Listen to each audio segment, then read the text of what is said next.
नाना विद्या कहानी को लाइक करें, शेयर करें और हमारे चैनल कथा कहानी को सब्सक्राइब करके बेल आइकन का बटन दबा दें। रवि वर्मा भुवनगिरी राज्य के शासक थे। उनके शासनकाल में रंगनाथ नामक एक वैद्य रहा करता था। वैद्य वृत्ति के साथ साथ चित्रकारी का भी उसे अच्छा ज्ञान था। किसी भी मनुष्य को एक बार देखकर उसकी रूपरेखाओं का चित्रण हूबहू करने में वह सिद्धहस्त था। एक दिन आधी रात को दो व्यक्तियों ने उसका दरवाज़ा खटखटाया। रंगनाथ ने दरवाज़ा खोलते हुए पूछा, कौन हो तुम? उनमें से एक ने कहा, हम पड़ोस के गांव के हैं, व्यापार के सिलसिले में यहाँ आए थे। चोरों ने हमारा सब कुछ लूट लिया। हम पैदल ही लौट रहे हैं।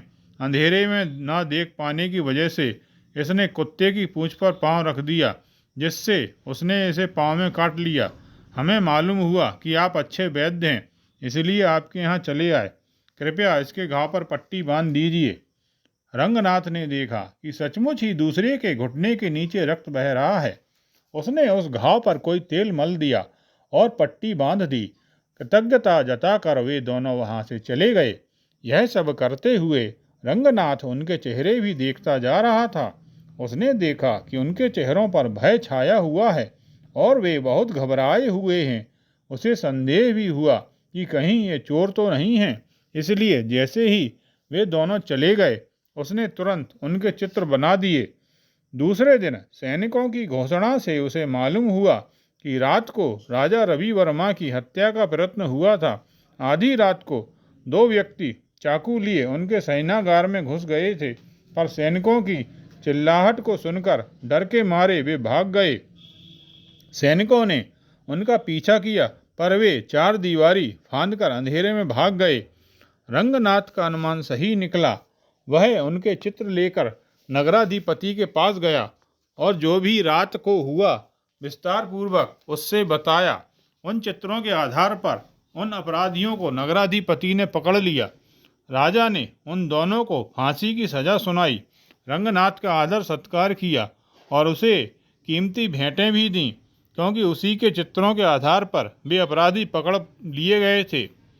इस सत्कार से रंगनाथ का नाम उस राज्य भर में प्रसिद्ध हो गया। इसके कारण चित्रकला में उसकी रुचि और बढ़ गई। चित्र बनाने में ही वह अधिक समय बिताने लगा। वैद्य वृत्ति में उसकी रुचि कम होती गई। कभी कभी रोगग्रस्त रोगियों के साथ वह न्याय नहीं कर पाता था। धीरे धीरे वह लोगों का विश्वास भी खो बैठा। चिकित्सा के लिए उसके पास आने वालों की संख्या कम होती गई। इसी बीच अनावृष्टि के कारण अड़ोस पड़ोस के राज्यों में अकाल पड़ गया। क्योंकि भुवनगिरी राज्य से होती हुई एक नदी बहती थी, इसलिए उस राज्य के लोगों को ऐसी विकट स्थिति का सामना करना नहीं पड़ा। पड़ोसी राज्यों से लोग इस राज्य में आकर बसने लगे। ऐसे लोगों में विश्वकेतु नामक अधेड़ उम्र का एक वैद्य भी था। इसके पहले वह एक बार रंगनाथ से मिला भी था। वह यह जानता भी था कि रंगनाथ एक अच्छा वैद्य है।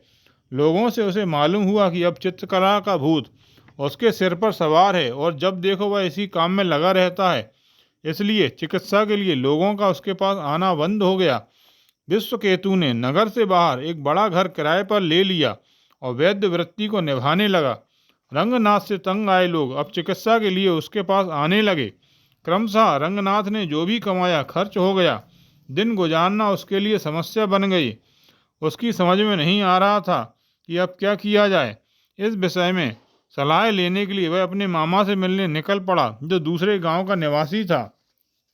रंगनाथ जब गांव की सरहद पर पहुंचा, तब उसे खपरेल का एक बड़ा और पुराना घर दिखाई दिया। उसने विश्वकेतु के बारे में लोगों से सुना था, इसलिए उसे यह ताड़ने में देर नहीं लगी कि यही वैद्य विश्वकेतु का घर है। उस समय विश्वकेतु घर के बरामदे में बैठकर शहनाई बजा रहा था। रंगनाथ को उसी तरफ आता हुआ देखकर विश्वकेतु उठ खड़ा हुआ और आश्चर्य भरे स्वर में कहा, आप और यहाँ? उसने रंगनाथ को विनयपूर्वक प्रणाम किया और बैठने के लिए कहा। फिर कहने लगा, महाशय, मैं आपको जानता हूँ। मुझे शायद आप नहीं जानते होंगे। मेरा नाम विश्वकेतु है। हमारा राज्य अकाल से पीड़ित था, इसलिए यहाँ आकर बस गया हूँ। रंगनाथ ने उसके आदर सत्कार पर खुश होते हुए कहा, आप शहनाई बहुत अच्छी बजाते हैं। विश्वकेतु ने मुस्कुराते हुए कहा, बचपन से ही मैंने इसका अभ्यास किया था, पर पेशे से मैं वैद्य हूँ। मैंने काफ़ी धन भी कमाया। उन दिनों श्रेष्ठ शहनाई वादकों में से मैं भी एक था। मेरी बड़ी प्रसिद्धि हुई, राज पुरस्कार भी मिला। उसी ओर मेरा ध्यान केंद्रित हो गया। वैद्य वृत्ति में मेरी अभिरुचि नहीं रही। क्रमशः लोगों ने चिकित्सा के लिए मेरे पास आना बंद कर दिया। बाद में मालूम हुआ कि शहनाई वादन से पेट नहीं भरता, पर यह जान गया देरी से। ठीक है, तो फिर इसके बाद आपने क्या किया? रंगनाथ ने उत्सुकता भरे स्वर में पूछा। जीवन निर्वाह के लिए एक वृत्ति अपनाई तो आत्मवृत्ति के लिए दूसरी एक और, परंतु आत्मतृप्ति को ही सर्वस्व मान बैठा और तकलीफों में फंस गया। मुझसे यह गलती हो गई। फिर मैं इस राज्य में आ गया जहाँ मुझे कोई नहीं जानता। उसी वैद्य वृत्ति का विश्वास करके अब जी रहा हूँ। कभी कभी अपनी आत्मा को संतुष्ट करने के लिए शहनाई बजा लेता हूँ। यों विश्वकेतु ने आप बीती सुनाई। विश्वकेतु की कहानी भी उसी की कहानी जैसी है। इसलिए रंगनाथ थोड़ी देर के लिए ख्यालों में खो गया। फिर अपने को संभालते हुए कहा, उम्र में मुझसे छोटे हो, लेकिन जीवन की वास्तविकता को जल्दी ही समझ गए। अपने अनुभव के आधार पर सही रास्ता पकड़ लिया। दो नावों पर पैर रखकर यात्रा करने से खतरा ही खतरा है। एक तो यात्रा नहीं हो पाती और जान जाने का भी खतरा है।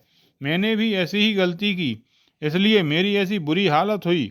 मैं भी तुम्हारी ही तरह किसी दूसरे राज्य में जाकर वैद्य वृत्ति में लग जाने की सोच रहा हूँ। पहले से ही आप अच्छे वैद्य माने जाते हैं। यहाँ के लोग अब मुझे भी अच्छा वैद्य मानने लगे हैं। दोनों मिलकर अब यह काम करेंगे तो सोने में सुहागा हो जाएगा।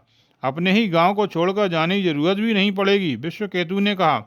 रंगनाथ को उसकी सलाह उचित लगी। दोनों मिलकर वैद्य वृत्ति ईमानदारी के साथ संभालने लगे। दोनों एकाग्र चित्त से रोगियों के निदान और उनकी चिकित्सा तथा सेवा में अपना सारा समय बिताने लगे। उसी में उन्हें आत्मतृप्ति मिलने लगी।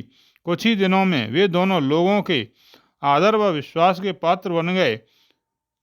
आपने यह कहानी ध्यानपूर्वक सुनी, इसके लिए धन्यवाद। आपको यह कहानी कैसी लगी, कृपया कमेंट बॉक्स में जाकर लिखिए।